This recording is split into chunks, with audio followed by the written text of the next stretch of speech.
Que la grâce du Seigneur Jésus-Christ, l'amour de Dieu et la communion du Saint-Esprit soient avec vous tous. Amen. Le texte pour notre méditation ce matin est la lecture de l'Évangile. Je relis les versets 9 et 10.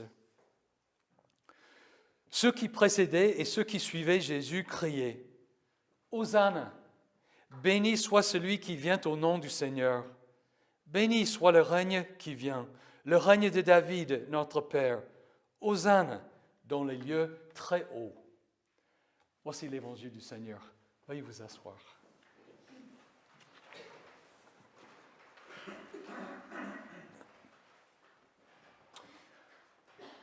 Le récit de l'arrivée de Jésus à Jérusalem, ce que nous appelons maintenant le dimanche des Rameaux, est raconté dans les 4 évangiles.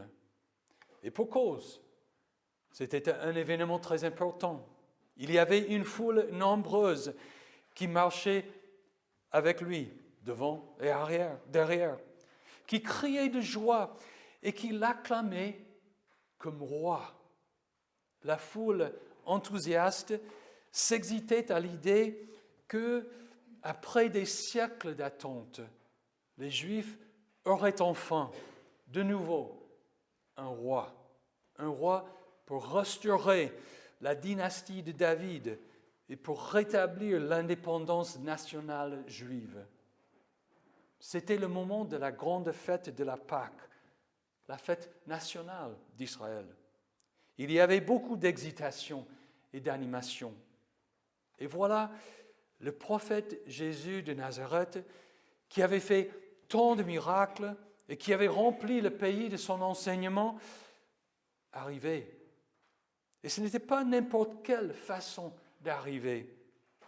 Il était assis sur un ânon. L'un des derniers prophètes, comme nous venons de le lire, Zacharie, avait parlé du moment où Dieu allait envoyer le Messie, c'est-à-dire le roi d'Israël, le successeur légitime au trône de David, pour restaurer la gloire d'Israël et pour punir ses ennemis. Il arrivait monté sur un ânon. Zacharie avait dit « Réjouis-toi, fille de Sion, lance des acclamations, fille de Jérusalem. Voici ton roi qui vient à toi. Il est juste et victorieux. Il est humble et monté sur un âne, sur un ânon, le petit d'une ânesse. Je supprimerai les chars d'Éphraïm et les chevaux de Jérusalem. Les arcs de guerre seront brisés. Il annoncera la paix aux nations et il dominera d'une mer à l'autre, depuis l'Euphrate jusqu'aux extrémités de la terre. » Cette foule nombreuse était sans doute composée principalement des pèlerins galiléens qui montaient à Jérusalem en même temps que Jésus pour la fête de la Pâque. Ils avaient vu un bon nombre de ces signes et l'avaient entendu prêcher dans leur synagogue. Eux croyaient qu'après plus de 500 ans, la prophétie de Zacharie s'accomplissait. Ce Jésus, assis sur l'ânon, allait tout changer. Il allait chasser les Romains et restaurer l'indépendance nationale et économique. Il allait purifier et réformer le judaïsme, arracher le pouvoir religieux des mains des autorités corrompues et restaurer la dignité du peuple. Bien sûr que la foule était animée, excitée, enthousiaste. Jésus accomplissait à ce moment-là la prophétie, aussi bien que la foule qui l'acclamait. Est-ce que la foule a eu tort? S'est-elle trompée sur l'identité de Jésus? Sur son identité? Pas du tout. Il était le roi tant attendu. S'il y a eu un malentendu, c'était plutôt sur le calendrier et sur la nature de la rédemption d'Israël au présent. Les pèlerins galiléens qui accompagnaient Jésus ne savaient pas que les chefs religieux de Jérusalem trahiraient Jésus, qui forcerait en fait la main du gouverneur romain, Ponce Pilate, afin de se débarrasser de Jésus. Les gens qui acclamaient Jésus ne comprenaient pas qu'il devait souffrir, mourir et ressusciter pour effectuer leur libération. De plus, les gens ne comprenaient pas que la restauration du royaume de David ne serait pas la renaissance de la petite nation d'Israël, mais la réconciliation de toute l'humanité avec Dieu, sous une nouvelle alliance et la création d'un nouveau peuple de Dieu mondial. Et enfin, on ne comprenait pas que Dieu mettrait encore de nombreux siècles pour constituer son Église, parce que, comme les prophètes l'avaient déjà dit, il ne voulait qu'aucune personne ne périsse. Sans savoir tout cela, les gens qui ont crié « Hosanna » béni soit celui qui vient au nom du Seigneur. Béni soit le règne qui vient, le règne de David, notre Père. Hosanna dans les lieux très hauts. Ces gens-là ont bel et bien salué le roi d'Israël et le sauveur du monde. Le seul bémol, du point de vue humain, était qu'après avoir déjà attendu son arrivée pendant des siècles, le nouveau peuple de Dieu, l'Église de Jésus-Christ, devait attendre encore très, très longtemps la pleine réalisation du règne de David. Il y a quelques indices dans le Nouveau Testament qui nous laissent croire que les premiers chrétiens, ceux de la génération des apôtres, attendaient le retour de Jésus de leur vivant. Paul a écrit, par exemple, dans sa première lettre aux Thessaloniciens, on raconte comment vous vous êtes tournés vers Dieu en abandonnant les idoles pour servir le Dieu vivant et vrai et pour attendre du ciel son Fils qu'il a ressuscité, Jésus, celui qui nous délivre de la colère à venir. Et parce que certains de ces croyants étaient déjà décédés, Paul les rassure plus tard dans cette même lettre. Voici ce que nous vous déclarons d'après la parole du Seigneur. Nous les vivants, restés pour le retour du Seigneur, nous ne dévancerons pas ceux qui sont morts. En effet, le Seigneur lui-même a un signal donné à la voix d'un archange et au son de la trompette de Dieu descendra du ciel et ceux qui sont morts en Christ ressusciteront d'abord.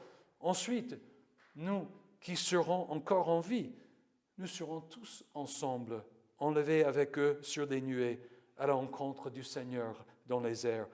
Et ainsi nous serons toujours avec le Seigneur. 20 siècles plus tard, c'est vous et moi qui attendons le retour de Jésus-Christ, afin de le recevoir avec des cris de joie, comme ceux qui l'ont accompagné à Jérusalem. Cependant, comme beaucoup d'eux ont été déçus par sa crucifixion, nous espérions que ce serait lui qui délivrerait Israël. Peut-être sommes-nous aussi un peu déçus du fait que Jésus ne soit pas encore revenu. Peut-être que nous avons même perdu l'espérance de son retour. L'avons abandonné comme une notion naïve de l'Église primitive. Déjà au 1er siècle, on se moquait de la foi en disant « Où est la promesse de son retour ?» En effet, depuis que nos ancêtres sont morts, tout reste dans le même état qu'au début de la création. À la place d'une attente enthousiaste du retour de Jésus, à la place du désir et de la discipline d'être prêt à tout moment, peut-être que nous avons cédé à l'idée que le christianisme n'est qu'une religion parmi d'autres, une simple philosophie de vie avec un code moral. L'attente enthousiaste du retour de Jésus a disparu depuis des siècles. L'espoir et l'enthousiasme de ceux qui ont accompagné Jésus à Jérusalem ont été pour un peu de temps anéantis par la crucifixion, par la mort du roi. Mais tout a été restauré après sa résurrection. Il leur a été difficile de croire qu'il était vraiment revenu à la vie. Il a fallu plusieurs apparitions, épreuves, mais finalement ils ont cédé à l'évidence. Jésus était vraiment ressuscité. Et puis, un mois plus tard, il est monté au ciel et après encore 10 jours, il a déversé le Saint-Esprit sur son peuple, ce nouveau peuple de Dieu, l'Église. Et cela a encore tout changé. Le roi n'avait rien échoué. C'était seulement que la nature de son royaume était beaucoup plus grand qu'attendu. Le royaume n'était pas le petit État d'Israël, mais le monde entier. Et une fois que les premiers croyants ont compris cela, ils ont bouleversé le monde en annonçant l'évangile de Jésus-Christ. C'est ça la conviction et l'enthousiasme dont nous avons besoin, de vouloir crier aujourd'hui « Hosanna, béni soit celui qui vient au nom du Seigneur ». Béni soit le règne qui vient, le règne de David, notre Père. Hosanna dans les lieux très hauts. Pour cela, nous avons besoin de nous rappeler constamment les faits. Après sa résurrection, Jésus a dit à ses disciples, « Tout pouvoir m'a été donné dans le ciel et sur la terre. » Sur cette base, il leur a confié la mission de faire des disciples de toutes les nations. Le jour de la Pentecôte, Pierre a proclamé à la foule, « C'est ce Jésus que Dieu a ressuscité. Nous en sommes tous témoins. » Élevé à la droite de Dieu, il a reçu du Père le Saint-Esprit qui avait été promis et il l'a déversé, comme vous le voyez et l'entendez. Que toute la communauté d'Israël sache donc avec certitude que Dieu a fait Seigneur et Messie ce Jésus que vous avez crucifié. Puis, sur cette vérité, 3000 personnes se sont fait baptiser pour le pardon de leurs péchés et pour recevoir le don du Saint-Esprit. Dans sa lettre aux Éphésiens, l'apôtre Paul dit « Je prie que le Dieu de notre Seigneur Jésus-Christ, le Père de gloire, vous donne un esprit de sagesse et de révélation qui vous le fasse connaître. Je prie qu'il illumine les yeux de votre cœur pour que vous sachiez quelle est l'espérance qui s'attache à son appel, quelle est la richesse de son glorieux héritage au milieu des saints et quelle est l'infinie grandeur de sa puissance qui se manifeste avec efficacité par le pouvoir de sa force envers nous qui croyons. Cette puissance, il a déployée en Christ quand il a ressuscité et l'a fait asseoir à sa droite dans les lieux célestes, au-dessus de toute domination, de toute autorité, de toute puissance, de toute souveraineté et de tout nom qui peut être nommé, non seulement dans le monde présent, mais encore dans le monde à venir. Il a tout mis sous ses pieds et il a donné pour chef suprême à l'Église, qui est son corps, la plénitude de celui qui remplit tout en tous.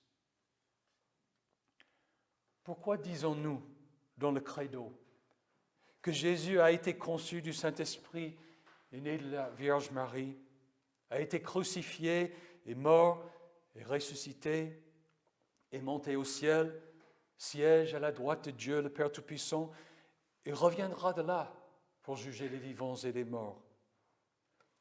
Parce que ce sont les faits historiques, les exploits de Dieu qui démontrent que Jésus est le roi des rois et qu'il a vaincu la mort. Sur la base de ces faits, malgré les grèves et les guerres du monde, malgré l'exploitation de nos données personnelles par les grandes entreprises de l'Internet, malgré les ruses des chefs du monde pour se faire élire, même quand je marche dans la sombre vallée de la mort, a dit David, je ne redoute aucun mal, car tu es avec moi. C'est la certitude que Jésus est ressuscité des morts, est monté au ciel, siège à la droite de Dieu et reviendra pour nous ressusciter. C'est ça qui nous fait persévérer dans la foi chrétienne. Ce sont les faits qui constituent la raison d'être de notre foi et qui nous permettent de croire fermement à la promesse de son retour. Nous ne connaissons pas la date du retour de Jésus et nous ne savons pas pourquoi Dieu attend si longtemps. Il y a plein de choses que nous ignorons. Nous allons rencontrer plein de problèmes, de soucis et de malheurs dans la vie. Mais rien de cela ne change la réalité du royaume de Dieu et du règne de Jésus. C'est pourquoi nous prions que ton règne vienne.